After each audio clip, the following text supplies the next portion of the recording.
बोलिए सदगुरुदेव की जय। ब्रह्म रामते नाम बड़ बरदायक वरदान रामचरित सतकोट में लिया महेश जी जान। भाई ये कैसा नाम है, ब्रह्म रामते नाम बड़। संतत्व की धारा को लोग समझ नहीं पा रहे हैं, कैसा वो नाम है। उन्होंने से पढ़ा, उमा ने शिव जी से सार पूछा था तो शिव जी ने बड़ा सुंदर उत्तर दिया, उमा कहूँ मैं अनुभव अपना, सतप्रभु भजन जगत सब सपना। कैसा नाम है वो, नाम नाम सब जगत बखाना। नाम भेद कोई बिरला जाना। पूरी दुनिया नाम नाम कह रही है, पर कह रहे हैं नाम भेद कोई बिरला जाना। आगे साहब क्या कह रहे हैं, कोटि नाम संसार में, एक नहीं करोड़ों, तिनते मुक्ति न हो। आदमी बड़ी भूल में है। कोटि नाम संसार में, तिनते मुक्ति न होए। मूल नाम सो गुप्त है, बूझे बिरला कोई। कैसा गुप्त है, क्या चीज है, संज्ञा क्या है उसने, उसकी ताकत को नाम की संज्ञा दे दी।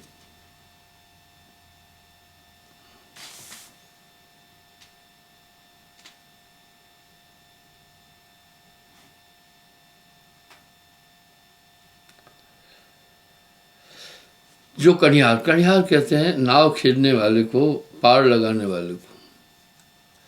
नाम ही जाना और गुरु सब झूठ बखाना। ये वाणी साहब की है। यानी जो उस परम तत्व को जानने वाला है वही गुरु सच है, बाकी नहीं। अब यहां बड़ा अपेक्ष कर रहे हैं साहब, कैसा नाम है वो, कैसा सार नाम है। पृथ्वी के अंदर 60 एलिमेंट है, जब तक प्रकट नहीं करेंगे तब तक कुछ भी नहीं मिलेगा। आप देखते हैं बच्चे मिट्टी खाते हैं, ऐसे नहीं खा रहे हैं। मिट्टी में सभी तत्व मौजूद है। आपको खटाई चाहिए तो आप पृथ्वी से निकालते हैं, एक बीज नींबू डाल दिया, जितने भी नींबू होंगे सब खट्टे होंगे। पर उनको प्रकट करने की विधि है, इसी में मिठाई भी है। आप गन्ना बोते हैं, देखो मिठाई निकल आती है। इसमें तीक्ष्ण तत्व भी है। हम सब मिर्ची बोते तो पौधे पर मिर्ची आ जाती है प्रकट, पर दिसत नहीं। यहां साहब बड़े सुंदर शब्द कह रहे, जो तिल माही तेल है, तिलों में सर्वत्र तेल है, जो चकमक में आग, चकमक में अग्नि है। पुराने जमाने में चकमक पत्थर का बहुत प्रयोग होता था, हमने भी देखा। तेरा साईं तुझ में है, जाग सके तो जाग। चकमक पथरी रहत एक संग, उठत नहीं चिंगारी। क्या साहब ने आम आदमी के भाषा में परम तत्व की बात बोल दी है। वो नाम कह रहे है प्रकट, सब घट व्यापक साइया, सुनी सेज न कोई। सब घट व्यापक साइया, सुनी सेज न कोई। बलिहारी वा घट की जागट प्रगट होए।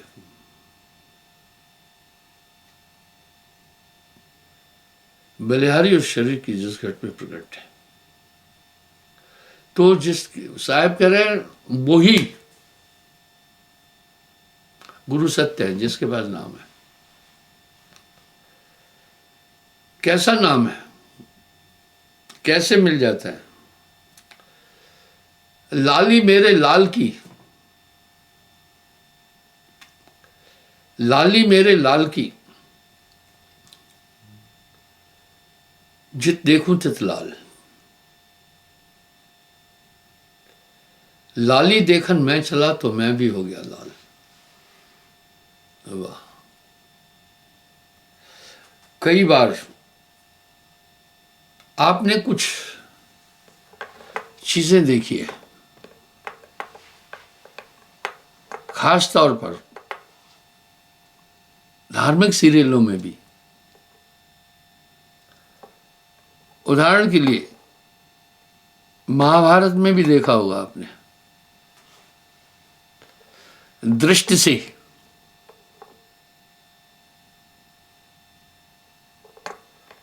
गर्भिणी किया था।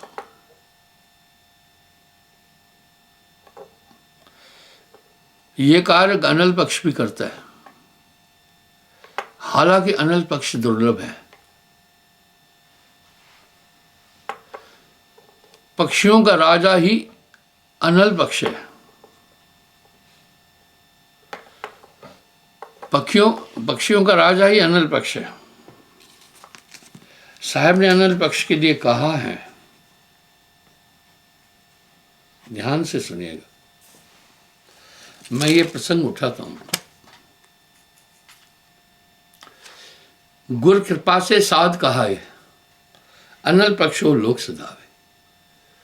ये दुर्लभ है अनल पक्ष। धर्मदास ये परखो बाणी, अनल पक्ष गम कहूं बखानी। कह रहे हैं अनल पक्ष का भेद बोल रहा हूं, सुनो। अनल पक्ष जो रहे आकाशा, निष्दिन रहे पवन की आशा। वो क्या खाता है वहां? पवन। जितनी भी ऊर्जा संसार में है,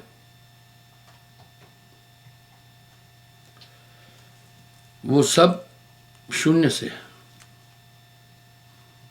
शून्य से आकाश तत्व है। आकाश तत्व से वायु है, वायु और कुछ नहीं है। आकाश तत्व, वायु से ही अग्नि तत्व है, अग्नि से ही जल है, जल से पृथ्वी है। एक चीज और देखने को मिलती है,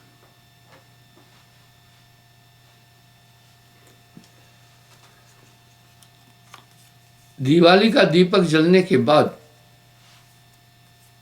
बिहार, मध्य प्रदेश, उत्तर प्रदेश, राजस्थान, हरियाणा सर्प भूमिगत हो जाता है। क्यों? सांप के शरीर का जो टेम्परेचर है वो नेचुरल नहीं है। इंसान का 98.4 स्वाभाविक है। चाहे सर्दी है चाहे गर्मी है, वो टेम्परेचर। सांप का टेम्परेचर बाहरी वातावरण से है, उसका अपना टेम्परेचर नहीं। जब गर्मी होगी सांप में चल जाता है। आप एसी में चले जाते हैं ना, इसी प्रकार वो भी प्राकृतिक ठंडक ढूंढता है। मैं आपको एक उदाहरण देता हूं। सन 76 की बात है, हम लोग एक्सरसाइज में आए थे।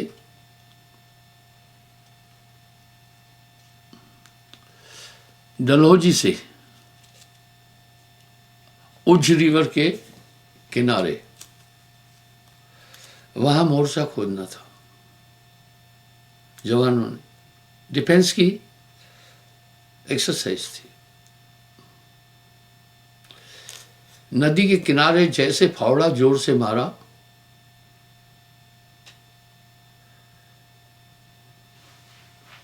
एक सांप का इतना टुकड़ा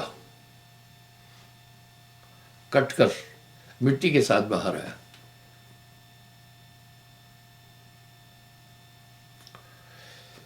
क्या था? सांप गर्मी से बचने के लिए नदी के किनारे की जो मिट्टी थी उसके अंदर रह रहा था। मिट्टी में ऑटोमेसी है।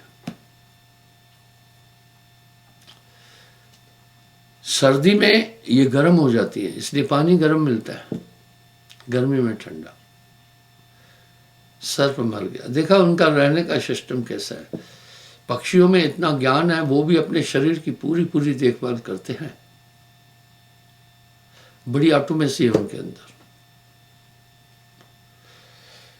तो सांप दिवाली के दीपक जलने के साथ टेम्परेचर कम होना शुरू होता है और वो वक्रावत चलता है इस तरह, एंड जाता है ठंड से, इसलिए बाहर नहीं निकलता। बाहर निकलेगा तो उसको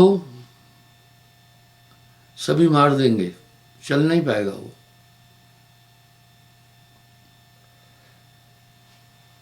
वो फिर बाहर निकलता है जब सर्दियां खत्म हो जाती है। आइए, कहने का मतलब है तत्वों में सभी तत्व मौजूद है।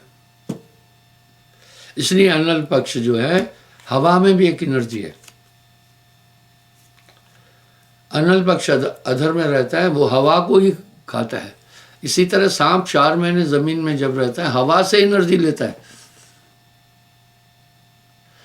पर एनर्जी वो उसको कितनी मिलती है? जितनी जिंदा रहने के लिए।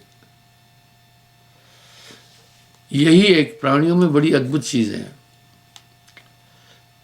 जिसमें भी रखते हैं उसको ऑक्सीजन चाहिए। मछली में रखते हैं, उसको भी ऑक्सीजन चाहिए, लेकिन ऑक्सीजन वो पानी से निकालती है। वाह, ये टेक्नोलॉजी है उसके पास। उसके शरीर में ये सिस्टम है। इस तरह अनल पक्ष के शरीर में सिस्टम है, वायु से एनर्जी ले लेता है। देखिए वाणी में आ रहा है,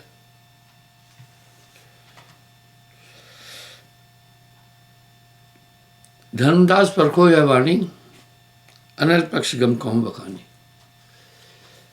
कह रहे हैं मैं अनल पक्ष की बात बता रहा हूं, सुनो। अनल पक्ष जो रहे आकाशा, वो आकाश में रहता है।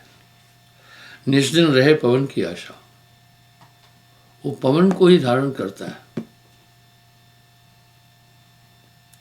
आगे सुनिए। दृष्टि भाव से तीन रति ठानी, दृष्टि यानी आंख, भाव से तीन उसने, रति सेक्स विद ठानी, मादा के साथ दृष्टि से ही उसने सेक्स किया। देखिए, दृष्टि से संतान, यह विद गर्भ रह तीन जानी। अंड प्रकाश कीन पंचवा, निराधार आलम में जयवा। इसलिए ऊपर बहुत दूर उसने वहां अंडा दिया। पक्षी है नर भाई। मार्ग मां है पुष्ट भव अंडा, गिरते गिरते ही वो रास्ते में अंडा मैच्योर हो जाता है। मार्ग मां है ब्रह नौखंडा, रास्ते में ही अंडा फूटकर बाहर आ जाता है पक्षी। मार्ग मां चक्ष तिन पावा, गिरते गिरते ही आंखें भी आ जाती है। मार्ग मां पंख पर भावा, रास्ते में ही उसको पंख भी आ जाते हैं। मही डिग आवा सुट भई तान, मही कहते हैं धरती को। जब पृथ्वी से टकराने वाला था उससे पहले ही उसको सुध हुई, यहां मोर आश्रम नहीं, यहां मेरा घर नहीं है। सूरज संभाल चले पंतहवा, मात पिता को आश्रम जाए। वो सीधा उधर ही चल पड़ा। मैं आपको एक और उदाहरण दूंगा। अनल पक्ष तह लेन नावे, उलट चीन निज घरे सदाए। उसको वो माँ बाप लेने नहीं आए, खुद पहुंचा।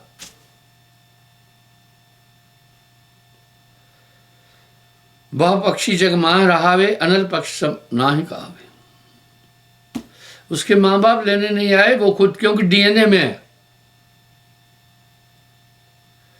वो खुद वहां गया। एक और एग्जांपल देता हूं, दिखाता हूं।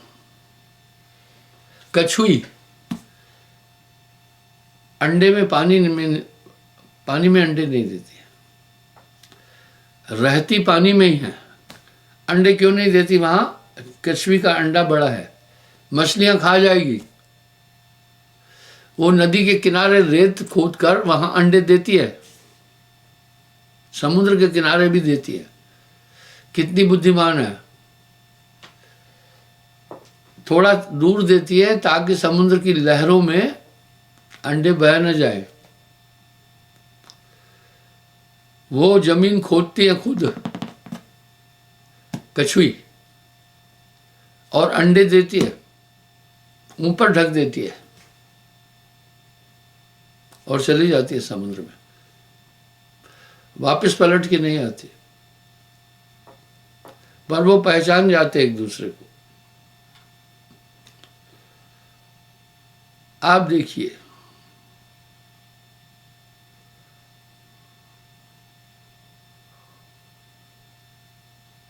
क्या बात है, वाह। और देखिए, एक एक करके अंडा दिया, कई अंडे देती है।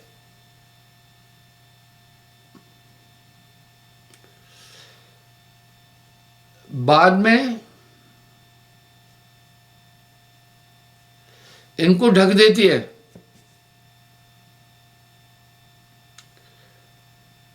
ढककर ये चली जाती है समुद्र में।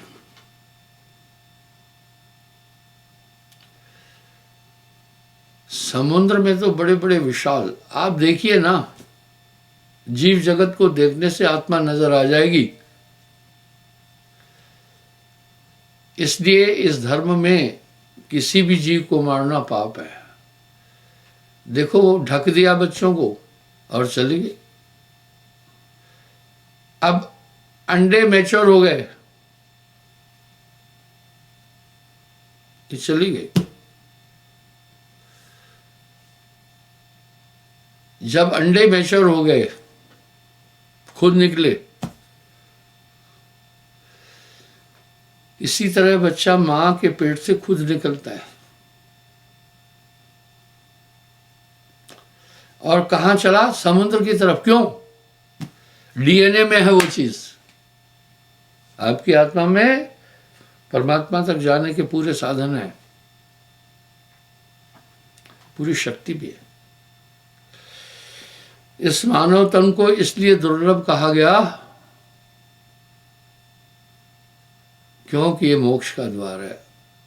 आप देखिए, अब वो बच्चे वहां से निकले और कहां जा रहे हैं? पानी की तरफ।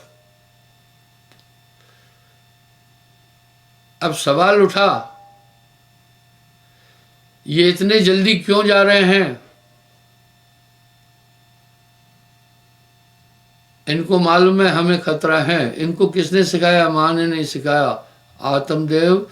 आप थोड़ा सा अगर विवेक करके देखेंगे तो आत्मदेव का दर्शन हो जाएगा। देखा, ये पक्षी इनको मारने के लिए खड़े हैं, इसलिए जल्दी से जा रहे हैं। देखो, उठा के ले गया। देखा, इसलिए बहुत जल्दी जल्दी जा रहे हैं समुद्र में। क्या बात है। और गहराई में जा रहे हैं कि ऊपर से भी कोई ना कोई आकर के हमें पकड़ के ले जाएगा। इसी तरह इस आत्मा के अंदर भी परमात्मा तक जाने का इसके डीएनए में है। तभी तो साहब कह रहे हैं, गुरु शिष्य और ईश्वर मिल्कीना भक्ति विवेक। गुरु शिष्य और ईश्वर मिल्कीना भक्ति विवेक। तीनों तीरधारा भय आगे गंगा एक जरूर शिष्य की भूमिका है उस तत्व की प्राप्ति के लिए। आप स्वतंत्र है, आपके हाथ में है, ये कर्म भूमि है। यहां से आप कहीं भी जा सकते हैं। आप चाहे नरक में जा सकते हैं, आप चाहे स्वर्ग में जा सकते हैं, आप चाहे देवलोक में जा सकते हैं, आप जहां भी चाहें आप जा सकते हैं। इसी तरह दृष्टि भाव पर मैंने बात उठाई थी। अब आगे साहब क्या कह रहे हैं वो सुनिए।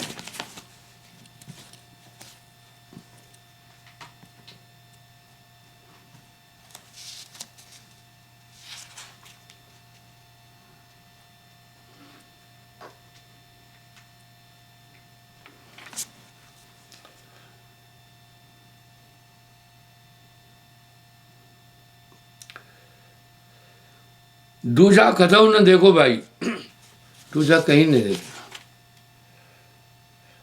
सब घट रहा ब्रह्म समाई। पर यूं तो घट घट साइया संतन करी पुकार, पर बलहारी उस घट की जागट प्रकट हो। इस प्रकार से आपके अंदर वो शक्ति है, वो नाम कतहु वाणी का विषय नहीं है। ये नाम लिखने पढ़ने में नहीं आता,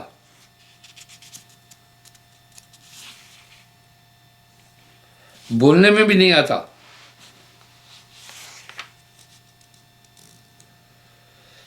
सुनने में भी नहीं आता। और ये किसके पास है? एक पूर्ण गुरु देगा। यही तो एक पेच है। जब लग सार नाम ना पाए तब लग जीव भव भटका खाए। कई चीजें हम कई चीजों से देते लेते हैं, कुछ चीजें हम स्पर्श से लेते देते। देखो नन्हे से बच्चे से हम प्यार करते हैं, कोमल स्पर्श करते हैं। कई चीजें हम आंखों से लेते देते, और कई चीजें हैं जो हम कानों से ग्रहण करते हैं। कई चीजें हैं जो हम मुख से आदान प्रदान करते हैं। इस तरह वो नाम इनका पांच तत्व का विषय नहीं है। वो किससे नाम देंगे? सूरत में। सूरत कंसंट्रेशन को कहते हैं। यही तो एक विशेष बात है। नामदान के टाइम उसके पास पारस सूरत है। अब वो कहाँ से आई पारस सूरत? पारस सूरत संत के पास आ। कैसे आई? उस सत्ता में जब समा जाता है तो उसके पास अद्भुत शक्ति आ जाती है। इसको पूर्ण गुरु कहा। तब वो उस पारस सूरत से उसको अपनी तरह कर देगा। ये सब साहब की थ्योरी है। नाना पंथ चुरा कर अपनी अपनी बात बोल रहे। ये साहब ने कहा। पारस में और संत में, पारस में और संत में तू बड़ो अंतरो जान, वो लोहा कंचन करे वो कर ले आप समान। आजकल वंशगत सिस्टम चल रहा है। गद्दी तपस्या से नहीं मिलती है, अंतर्ज्ञान से नहीं मिलती है, वंश से मिलती है। इस पर भी साहब ने एक शब्द कह दिया, बीज बिंद नहीं चले गुरुआई, नाद बिंद से कर गुरुआई। आप गुरुआई नाद बिंद से करना, शब्द पत्र से, बीज पत्र से नहीं। तो इस प्रकार से लाली मेरे लाल की जित देखूं तित लाल, लाली देखन मैं चला तो मैं भी हो गया लाल। वहां उसको पारस सूरत मिल जाती है। अब यहां पुष्टि दे रहा हूं। पारस सूरत संत के पासा, क्या पारस सुरत संत के पास आ, उसके पास पारस सुरती है। इससे वो अपनी तरह कर देगा। यहां पुष्टि कर रहे हैं, पारस में और संत में तू बड़ो अंतरो जान। वो लोहा कंचन करे ये कर ले आप समझ। वाह, पारस तो सिर्फ लोहे को सोना बनाता है, पर संत रूपी पारस वो पारस ही बना देते हैं। इसकी भी नकल बहुत मतांतर कर रहे। ये सब साहब के शब्द है, ये साहित्य की चोरी है। इस तरह से नानक देव जी ऐसे ही फरमा रहे हैं क्या, गुरुपुरे की वड्डी वड्डी आई नानक पार उतारा जी हो। साहब ऐसे ही नहीं कह रहे, गुरु मिलने से झगड़ा खत्म हो गया, पर हिदायत दे रहे हैं, नाम सत्य गुरु सत्य हो, आप सत्य जो होए, तीन सत्य जब एक हो, विश्व से अमृत हुए। अब वो अनल पक्ष क्यों गया, उसके डीएनए में था ये, माता पिता लेने नहीं आए। इस तरह जिज्ञासु लोग उस तत्व की खोज करते हैं। गुरु मिलने से झगड़ा खत्म हो गया। क्षमा चाहता हूँ, समय हो रहा है, कल पुनः मैं फिर आ